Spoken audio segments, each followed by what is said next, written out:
gas industry to come and see what you've done, to really Sure. engineer costs out of out of SpaceX? Yeah, I mean, there's some limitations of SpaceX because it's considered an advanced weapons technology, but within the bounds of what the U.S. government will let us do, we're more than happy to show people around. Fantastic, thank you. But I forgot. I was going to give two examples. One was Saudi Arabia, and the other one was Norway, because it seems that that's appropriate for given the venue. Norway has tremendous natural resources in terms of hydropower, also I think wind and potentially geothermal, and I think there's a huge opportunity there to expand those renewable sources and provide that power to the rest of Europe. So I think, that really, I think, would be a wise thing to do. And you need it really, don't you? Because we need to clean up power generation for EV cars to be truly clean. Right. If they're still being powered from coal-fired power stations, then your EV product is not ultimately that clean, is it? Yeah, and Norway, of course, already has a lot of hydropower, but I think expanding upon that would be wise. Going back to SpaceX, we have a question here from Christian Rangan, who sent it in on Twitter. What collaboration do you see between SpaceX and the current oil industry in space exploration? For instance, asteroid mining? Asteroid mining. Drilling on Mars? There are commonalities? Yeah.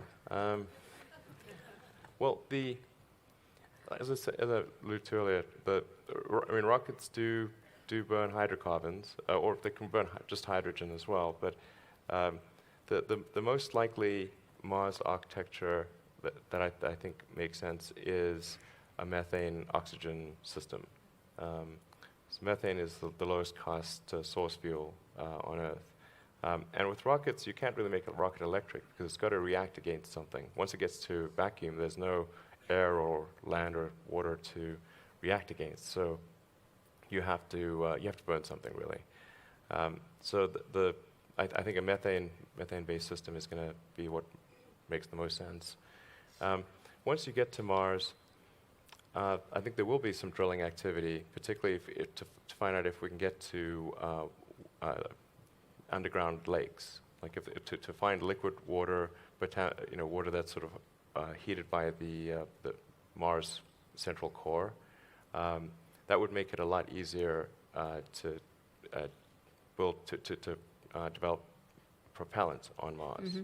So, because critical to any Mars colonization is the ability to generate fuel on Mars. You need to generate methane on Mars, which you can do because Mars has a CO2 atmosphere, and there is a lot of frozen H2O around. So you've got your CH4 and your O2.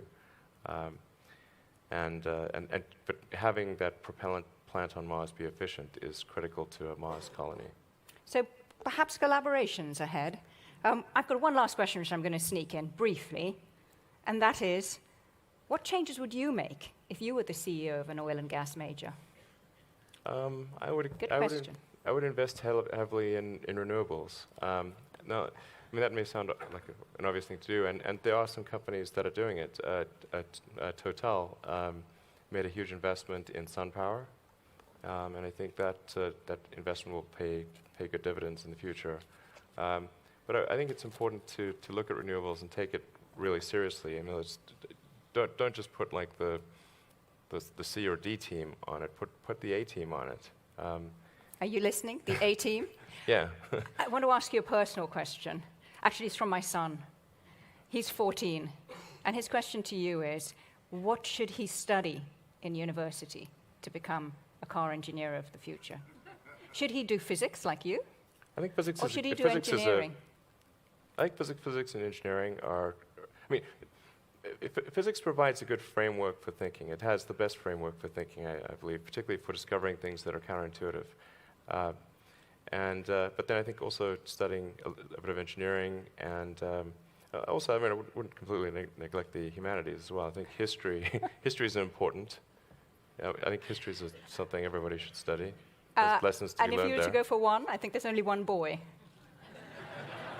One boy. My son. Okay. There's one of him. Yes. Physics, If you to go for one. You mean just He one wants major? a simple answer. Yes, he's 14. He wants a simple No, I answer. think probably the best choice is physics, honestly. Okay. Yeah. But you There speaks a physicist. shouldn't just read physics, though. There's other things, too. Elon Musk, it's been such a pleasure having you All right. here. Thanks for Giving having us me. this wide-ranging view of the world and the universe. Thank you. Also, to be informed of our weekly new videos, as well as insights about businesses, kindly hit the subscribe, like button, and notification bell. This will help the channel to grow and get more views. Feel free to ask questions in the comment section. Again, this is Marc Bate. Until next time, my friends, be brave, be positive.